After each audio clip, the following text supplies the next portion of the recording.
So, have you tried to travel recently? Because if it felt a little chaotic, well, you weren't just imagining things. Turns out the entire global tourism industry is wrestling with these two huge interconnected crises right now. On one side, you've got a crisis of people, on the other, a crisis of technology. And to really get how we got here, we've got to rewind to the moment it all just broke.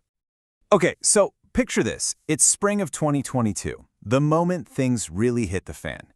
You planned a trip, you finally get to the airport, and boom, your flight is canceled, along with hundreds of others. And this wasn't, a big storm or a strike. Nope, this was a sign of something much, much bigger going on under the surface. So the big question is, what on earth was happening, right? Why did the whole system just seem to grind to a halt exactly when the world was so desperate to get moving again? When you boil it all down, the problem was surprisingly simple. There just weren't enough people. The industry lost a ton of workers during the pandemic, and when travel came roaring back, well, the workforce didn't. So this massive staffing crisis created total chaos on the ground, but it also started to pull back the curtain on a much bigger story about the future of travel itself. And believe me, the stakes here are incredibly high. We're talking about an industry that before the pandemic was worth almost $10 trillion. Think about that, $9.6 trillion.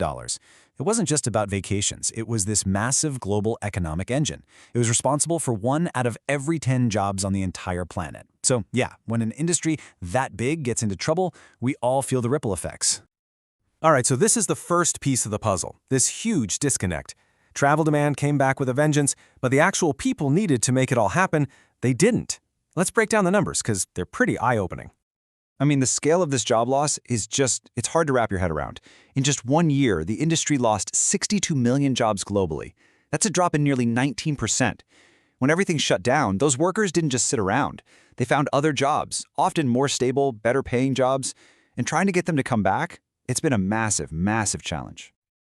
But here's the twist. This crisis wasn't just about getting more bodies back into those roles. It was about finding the right kind of people. Because while we were all locked down, something else was happening in the background, a quiet tech revolution that was completely changing what those jobs even looked like. And this brings us to a concept called Tourism 4.0. And no, this isn't just about having a decent website or a booking app. We're talking about a complete digital transformation of the entire industry. The best way to think about it is like it's the central nervous system for modern travel.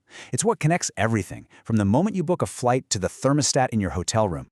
So what does that actually mean? Well, at its core, it's all these powerful new digital tools. We're talking about systems that crunch massive amounts of data to predict where you're going to want to go next. It's AI that customizes your trip recommendations. It's those crazy revenue management systems that change hotel prices from 1 minute to the next.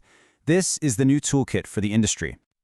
And this is where we hit the second major crisis. See, the industry is desperate for people who know how to use all this new tech, people who can build it, manage it, and push it forward. But the system that's supposed to be creating these people, universities, it's falling way, way behind. So you'd think this would be a simple fix, wouldn't you? You've got a huge labor shortage over here and thousands of new tourism grads over there. So why aren't they filling these jobs? Well, the answer comes down to a massive, jarring disconnect between what they expect and what the reality is. Yeah, researchers actually have a name for this. They call it reality shock. It's what happens when students graduate all excited and then they just slam into the wall of the industry's actual working conditions, which are notoriously tough.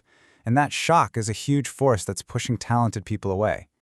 And look, this isn't just about them not having the right tech skills. All the old problems with the industry, they never went away. We're talking low pay, terrible job security, super long and unsociable hours. And yeah, you're working on holidays. So you end up with this perfect storm where graduates aren't trained for the new high-tech jobs, and they're definitely not willing to put up with the rough conditions of the traditional ones. If you want to know just how deep this disconnect goes, get this. A study found that many tourism graduates in Turkey, people who are literally getting degrees in this stuff, had never even heard of Booking.com or Expedia. I mean, wow! That just shows you how completely out of sync the education system is with the real world. Okay, so obviously this can't go on. If the tourism industry has any hope of thriving, the education system needs a total overhaul, a complete reinvention. It has to stop training people for the industry that existed 20 years ago and start preparing them for the one that exists right now. And you can really see the problem when you put the old curriculum side by side with what's needed today.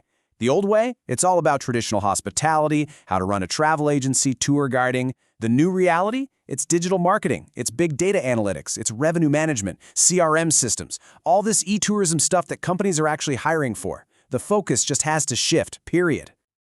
So what's the fix? Well, experts have a pretty clear three-step plan. Step 1. Universities and the industry need to get in a room and actually talk to each other, like for real. Step 2. That new tech-heavy curriculum has to become the new standard. And Step 3. The training has to be hands-on and practical, using the exact tools students are going to see on day one of the job. But as we lean more and more on tech and automation, it brings up one last, really important question. With all this change, what's the role for actual human beings in the future of travel? And it's a totally fair question, right? If it's this hard to find and train people, why don't we just automate everything? Let robots do the jobs. It's a really tempting thought, and it's actually been tried, and the results were not what you'd expect. Let me tell you about the Henna Hotel in Japan. This place went all in. They branded themselves as the world's first hotel staffed almost entirely by robots. Pretty futuristic, right? Well, a couple of years into the experiment, they had to fire about half of their 243 robot employees. Why? Why did this robot hotel hit a wall? Because it turns out the robots were just too robotic. Shocker, I know. They couldn't handle anything beyond the most basic questions from guests. They would break down, and they completely failed to provide that feeling of welcome, of being cared for, which is pretty much the whole point of hospitality. They proved very clearly that efficiency is not a replacement for empathy. And that right there is really the key takeaway from all of this. The future of tourism isn't going to be humans versus machines. It's got to be about finding that perfect sweet spot between high tech and high touch. It's about creating a new generation of tourism professionals who are brilliant with technology for sure, but who also never lose sight of the fact that travel, at its heart, is all about human connection. So the big question for all of us is, what does that perfect balance actually look like?